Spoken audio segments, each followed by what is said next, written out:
जनता पोल, सबसे सटीक राजनीतिक विश्लेषण, हर राज्य पर पैनी नजर।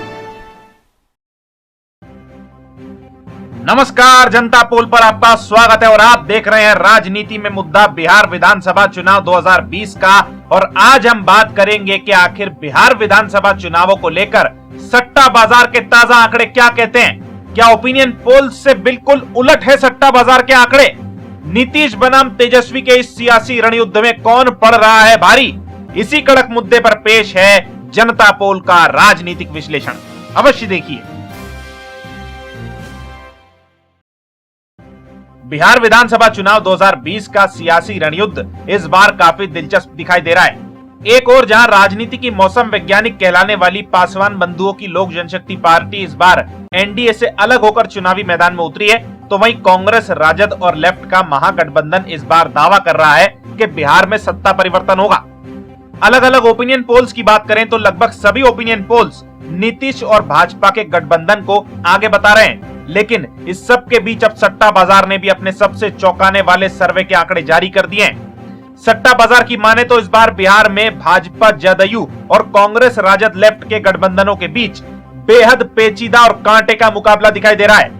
आंकड़ों की बात करें तो बिहार विधानसभा चुनाव 2020 को लेकर सट्टा बाजार ओपिनियन पोल्स से एकदम उलट दिखाई पड़ रहा है। सटोरियों के हिसाब से इस बार बिहार में राजद, कांग्रेस और लेफ्ट का महागठबंधन जेडीयू और भाजपा के गठबंधन पर भारी पड़ सकता है। साथ ही चिराग पासवान की एलजेपी, निर्दलीय और अन्य की सरकार गठन में प्रमुख भूमिका देखने को मिल सकती है।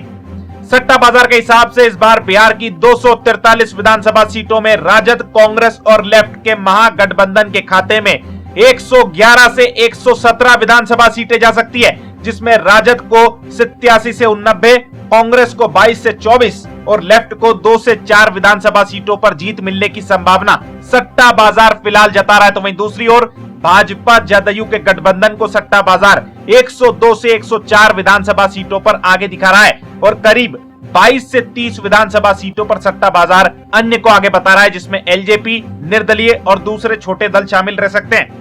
हालांकि सट्टा बाजार के हिसाब से किसी भी गठबंधन को 122 की संख्या बल वाला बहुमत मिलता हुआ नहीं दिखाई दे रहा, मगर सटोरियों का मानना है कि त्रिशंकु विधानसभा की स्थिति के साथ ही राजद, कांग्रेस और लेफ्ट का महागठबंधन बहुमत के करीब रह सकता है।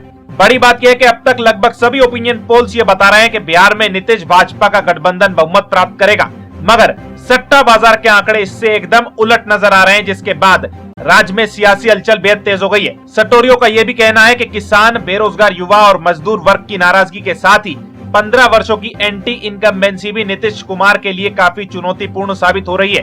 कई स्थानीय अखबारों में छप रही खबरों के हिसाब से तो सट्टा बाजार का मानना है कि चुनाव परिणामों के बाद बिहार में महाराष्ट्र जैसे राजनीतिक हालात बन सकते हैं।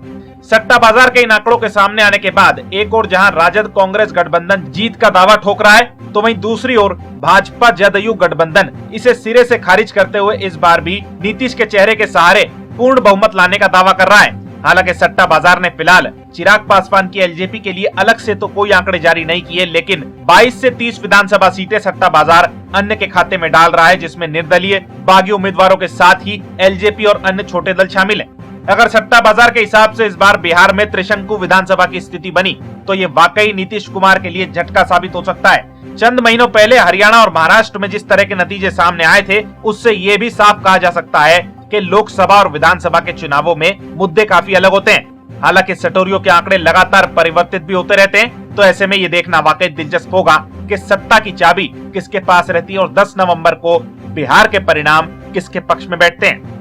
वैसे सट्टा बाजार के आंकड़े कई बार एकदम उलट तो कई बार एकदम सटीक भी बैठते हैं, तो ऐसे में ये देखना भी बड़ा महत्वपूर्ण होगा कि इस बार बिहार को लेकर जो आंकड़े सट्टा बाजार ने जारी किए हैं वो परिणामों से कितने मेल खाते हैं। खैर, राजनीति, रणनीति, चुनावों और अन्य मुद्दों पर विश्लेषण लगातार होते रहेंगे। हमारे साथ बने रहने के लिए धन्यवाद। देखते रहिए जनता पोल। जय हिंद, जय भारत।